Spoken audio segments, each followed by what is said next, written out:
Good evening, Jessica Van Vonderen with ABC News. The Prime Minister Malcolm Turnbull has accused the state government of trying to manipulate disaster funding for Cyclone Debbie to build new infrastructure.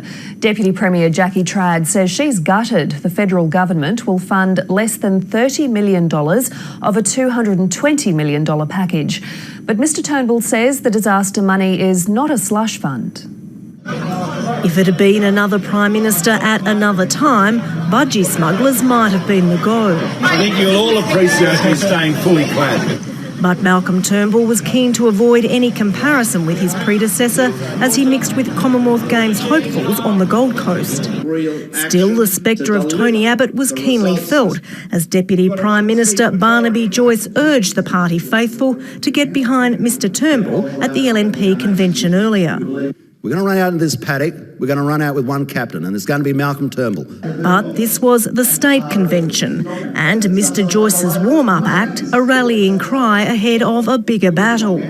Labor's true to form, they'll do exactly what they did last time. They'll start an almighty scare campaign. Just wait for it. There'll be spiders in your coffee, there'll be possums in your roof. Outside, the Deputy Premier was having none of it after the federal government agreed to fund only $29 million of a $220 million disaster recovery package. Quite frankly, we are gutted. Shute Harbour, decimated by Cyclone Debbie, was among 5 key infrastructure projects pitched, estimated to cost $135 million. The total amount allocated by the federal government to that $135 million package, $1.5 million. That, quite frankly, is an insult. But building the Rockhampton flood levee was also listed. The PM argues the Disaster Relief Fund is not meant for new infrastructure. I can assure you it's been very appropriately dealt with, but it is not a sort of slush fund to fund a whole lot of new infrastructure. Still, it leaves the opposition leader in a difficult position.